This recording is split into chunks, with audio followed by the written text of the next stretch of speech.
Well, we're up to number 9 in our lectures on money, and I thought it's time we had a look at some of the things that the Bible talks about when it talks about money. And actually, the Bible talks about money quite a lot. So I thought it was a good idea if we had a look at it, what it actually says. And it says lots of things about lots of different areas when we're talking about money. This is what Billy Graham said, and I thought that's a really interesting one. He said, if a person gets his attitude towards money straight, it will help straighten out almost every other area of his life. Okay, then, what's a wrong attitude to money? What does it do to a person? Well, have you heard people say the money is the root of all evil? What they're actually doing is quoting from 1 Timothy 6:9-11, and they're actually only quoting a tiny part of the verse, because this is what the verse actually says. And they usually say money is the root of all evil, but of course the Bible doesn't say that. It says the love of money is a root of all evils. Money itself is actually very useful, as is currency. And if you didn't know that, maybe you should know it. Let's look at the Old Testament, Nehemiah chapter 5, 1-5.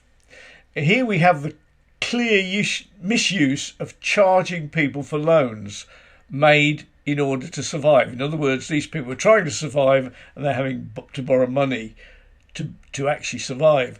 And the context, as shown in the book of Nehemiah, is seen as unjust, immoral, selfish and hurtful in every way to those who had to make the loans. This is loan sharking as seen in the 6th century BC.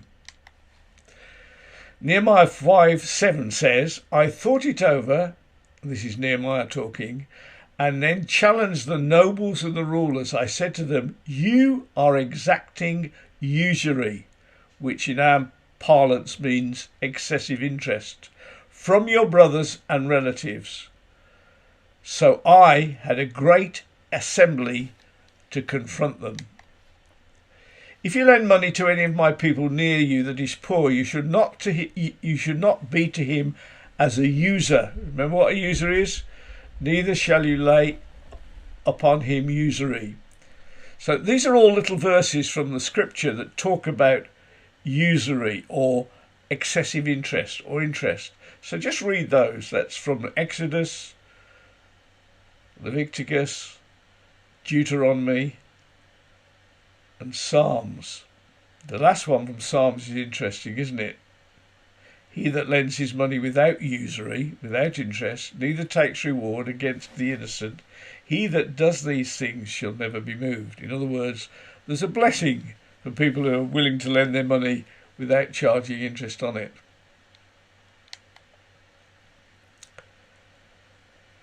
This is from the laws of England. When money is lent on a contract to receive not only the principal sum again, but also in case by way of compensation for the use of the increase, is called interest by those who think it is lawful, and usury by those who do not. So there's two little words there, isn't it? People who think that it's lawful to charge call it interest. People who think it's unlawful to charge call it usury. And that's from the laws of England. Proverbs 28:8. The Old Testament, it was considered a really bad thing. You can see that there, Proverbs 28. Can you read that?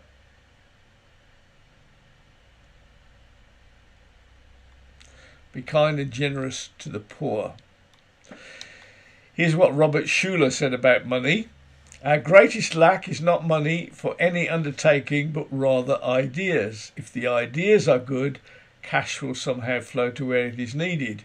You never suffer from a money problem. You often suffer from an idea problem. Is he right?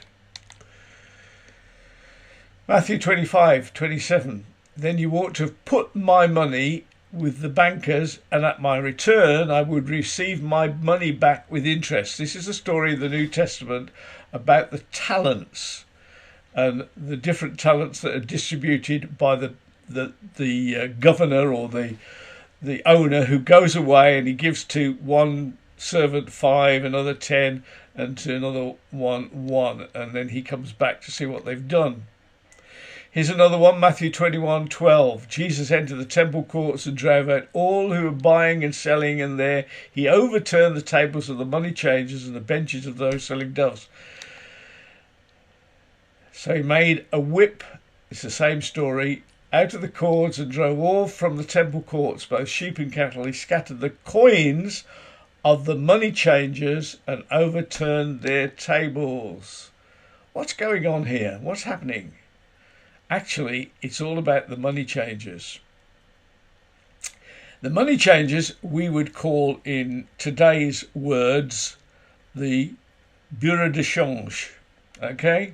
Where you get your money for a different currency. So if you're going to France and you want your euros, you go to the bureau de change and you take your pounds and you turn it into euros, and you'll pay a little charge for changing the money. Now, what was going on in the temple that was making Jesus angry is there is a difference between, in those days, according to the Pharisees and the rulers of the temple, there was a difference between Roman money, which was regarded as secular or unspiritual, and temple money, which is shekel currency, which was spiritual money and actually was a great way of making money, especially for the money changers. People were not allowed to buy animals for sacrifice, and you had to sacrifice in the temple. So you bought doves and lambs and goats and so on for sacrifice. And most people were earning money in Roman money, secular money. But the temple said, no, you can't buy those things in the temple with secular money. You have to use spiritual money, shekels, Israeli money. And of course, you have to go to the money changers and change your money, and they charged you for changing the money. And that's what was making Jesus so cross. So they had to change their money from Roman money to Jewish money to buy a sacrifice. Great way of making money if you were a money changer.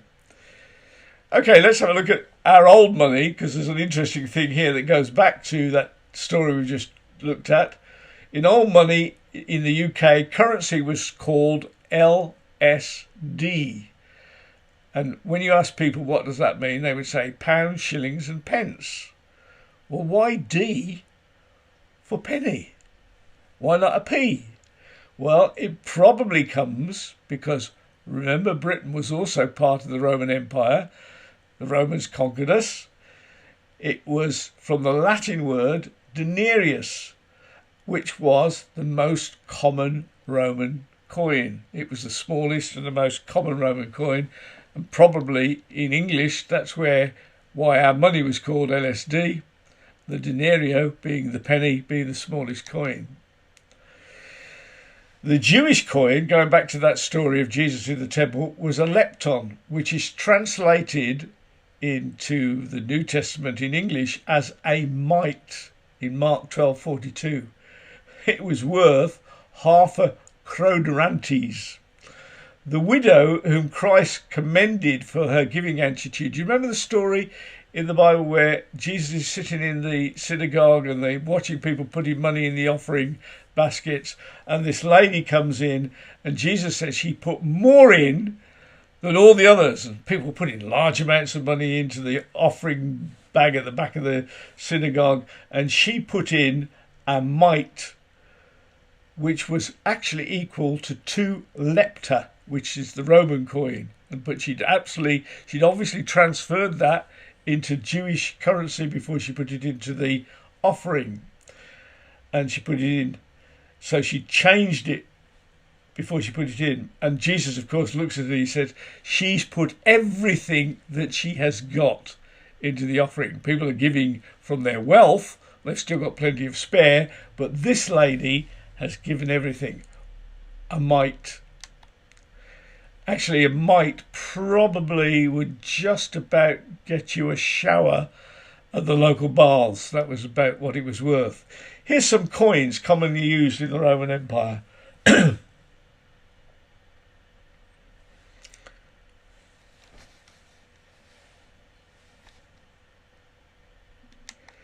Let's have a look at the parable of the talents in the Bible too. That's an interesting one. We talked about it a little bit earlier on in this lecture. Matthew 25:14-13. For it's just like a man about to go on a journey who called his own servants and entrusted possessions to them. To one he gave 5 talents, to another 2, another 1, each according to his own ability, and he went on his journey. Immediately the one who received the 5 talents went and traded with them and gained 5 more talents. The same manner the one who had received 2 talents gave 2 more, but he who received the 1 talent went away and dug a hole in the ground and hid his master's money. Now after a long time the master of his servants came and settled accounts with them. The one who had received 5 talents came and brought him 5 more talents, saying, Master, you entrusted 5 talents. See, I have gained 5 more talents.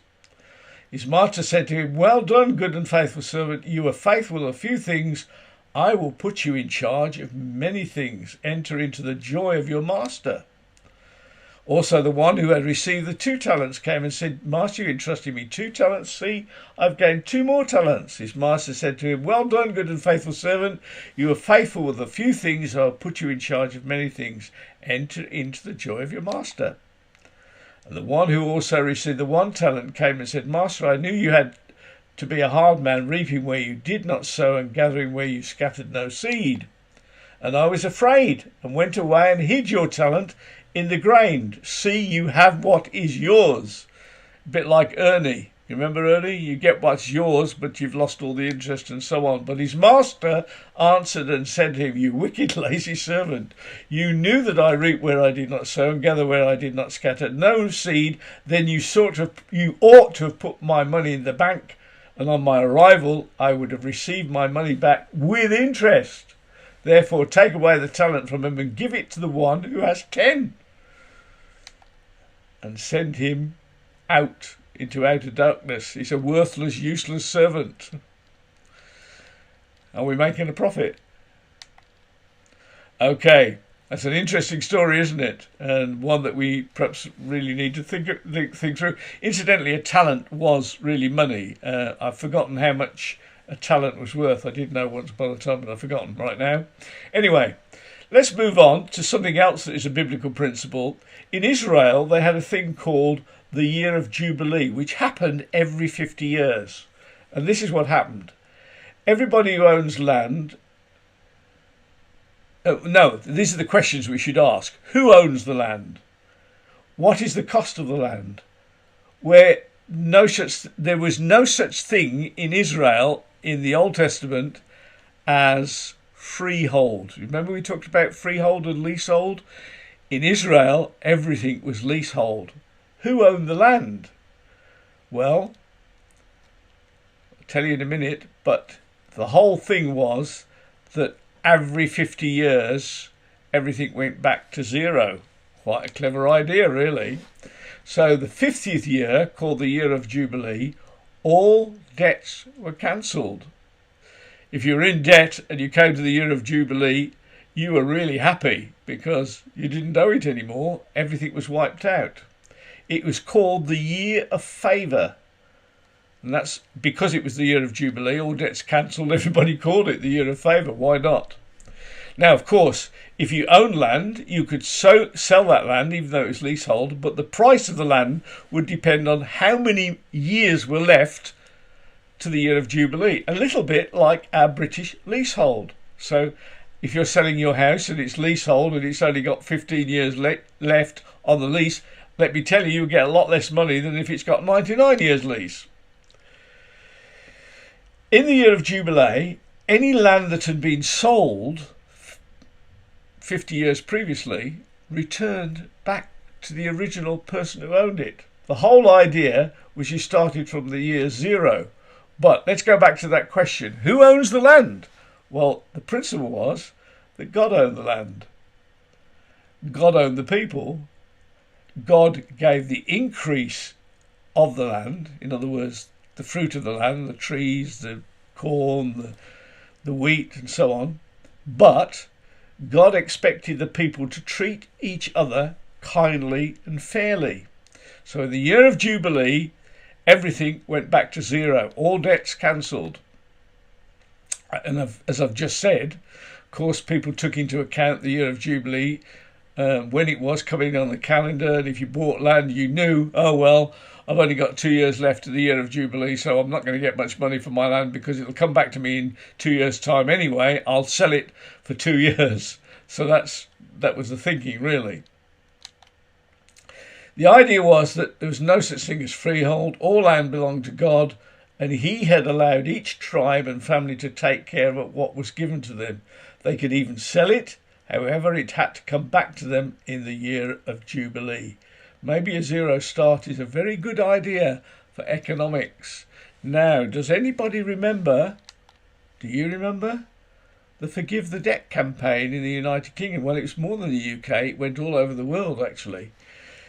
And the idea was that the G7, that's the richest 7 countries in the world, who often have lent other third world countries money to build dams and reservoirs and roads and so on, that and they owed to the G7 countries lots of money.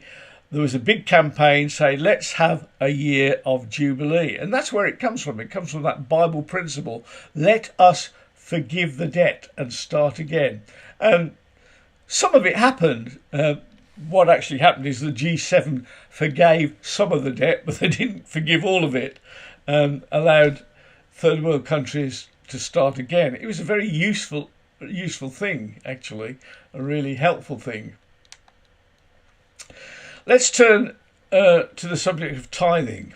What does that mean? Tithing is an old English word. It really means 10 or 10%. And of course, in Israel, the Israelites were required to tithe to the temple. This meant that 10% of their income had to be given to the work of the temple. But, hang on a minute, it wasn't just 10% of their income, it was 10% of everything. Their income, or the 10% paid for the upkeep of the priests, the temples, the building, the Levites. Who were the Levites? Well, they were a whole tribe of people who actually worked around the temple in the desert. They were carrying it, setting it all up, cleaning the land, serving on the temple, making the sacrifices. Lots of people were employed doing that, and the tithe paid all those people. But they didn't just tithe from their income, they tithed from everything. So if they reaped a field of corn, they had to give 10% to the temple. Wine, lambs, goats, everything, 10%. Your vineyard, 10% of all the grapes. Actually, I don't know how many you've ever noticed, if you've driven around the United Kingdom, especially in the countryside, occasionally you'll go to places, sometimes they've been turned into pubs or houses and so on, but you'll see a little sign that says tithe barn. Have you ever seen those things? What is a tithe barn? Well, it was basically the principle that has been applied here in the Old Testament, was brought into to England in the early centuries. And so the idea was that the priest or the Church of England vicar, you would, maybe you didn't have money, but you had a field and you were reaping corn, you would give 10% of your corn to the church, and it would be put in the tithe barn. That's where it was stored. So the wheat and the corn and so on was stored in that place. And we've still got lots of those buildings in England today. Now here's a question, but does tithing apply to Christians? Now that's a gorilla of a question, isn't it? And I've heard that question asked so many times in churches and the like. Well, the New Testament teaches that as believers we are new people of the way and no longer under law. Now, tithing was a law in the Old Testament. So there is no law of 10%.